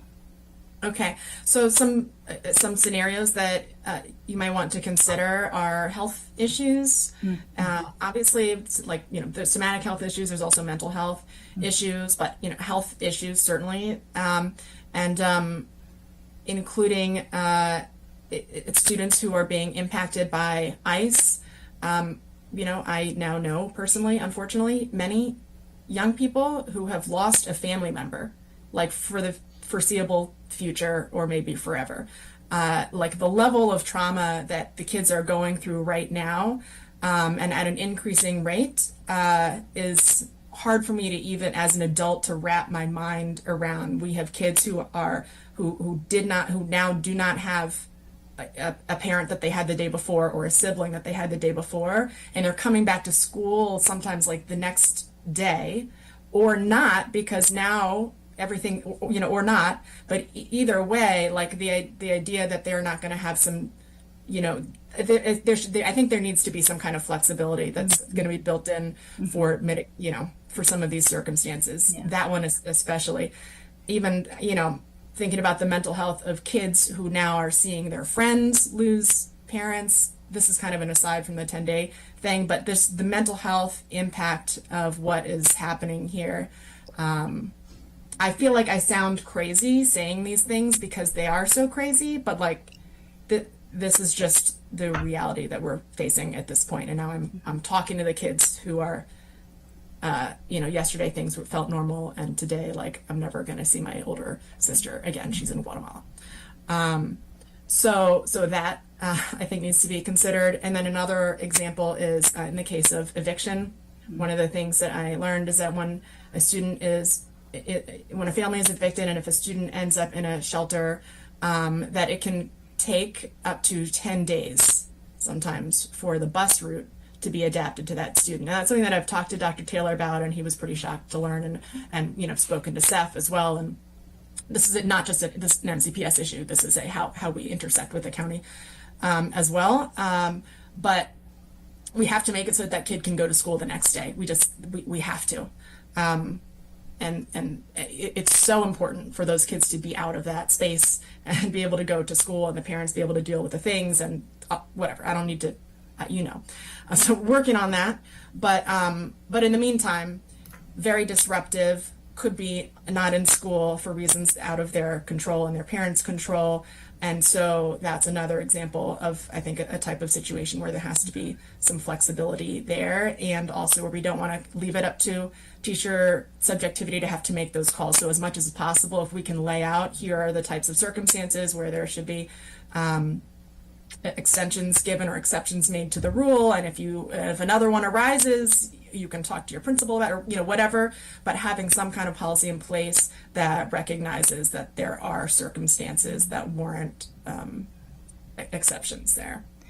Yes, and absolutely, 100% agree.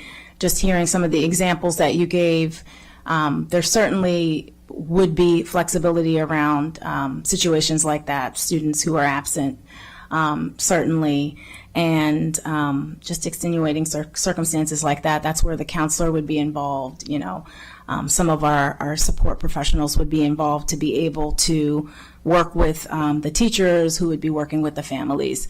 We have other pieces built into the regulation that might, pause grading, or, there are other avenues where the well-being of the child would need to be, put into thought, and then we would get back to, because that would need to take priority in those kinds of situations. So definitely there's flexibility in those cases. Appreciate that. And presumably some of that information lies in other regulations that are going to be relevant, right, when this happens and all things come into play. So it's just the clarity with communication to both, school staff and also parents and families and students, obviously. And similarly to, on the question of communicating with families about the changes, just making sure that we're being clear with families that the impact here might be overall that as everybody kind of comes around to this, that we might see a dip in grades, and that's just a reality, that somebody could be doing the same behaviors that they did the year before, and it's going to produce a lower grade if what they were doing is not actually engaging with the material in a meaningful way, for example. And so finding ways to kind of sensitively have that conversation. And obviously the goal is to help those kids bump up their performance by having the higher standards. But there's going to be a learning curve there, and that could look a certain way in the grades. And so that transparent communication, difficult conversations, is going to be important. Yeah, thank you. Thank you. So we'll have a new baseline. That's to the previous conversation. I think we're going to have to, obviously all the improvements going to matter, but we're going to see some variation based on the change in policy, I expect. So we'll have to kind of take that into account and prepare the community for that. But I really appreciate the briefing on this. I'll just emphasize, and I appreciate both my colleagues' questions, the grace and flexibility that's going to be required as we go through this, but also clear process on how to, whether if you're a student or a family and you want to, we would need to set clear expectations. If obviously in the case if you can't get something in time, there's a process to do that. But also if you're concerned about the other 10-day rule not going your way, I'm assuming students will say something to the teacher, principal. There needs to be some sort of guidance. Again, I know you want to be flexible on the educator side too as they adjust, but on the student side, we want to make sure that this is a policy change. And if you think that, if it didn't go the way it was supposed to, you need to be someone you can talk to that's not necessarily the teacher. And that needs to be provided for families and for students as well. Do you want to say anything about that? No, but it's something that we're thinking about. And so, doing all of the things, right? Being flexible, but also keeping the expectation high and finding that nice middle ground, especially in this first year of implementation. Laying out exactly what that looks like is something that we want to make very clear for all of our schools. So we're working on that right now. Well, this is certainly something we'll want to come back to in the context of our data review. So I think, thank you all. You good? We appreciate your time today and enjoy the rest of the summer. Stay cool. With that, we are adjourned.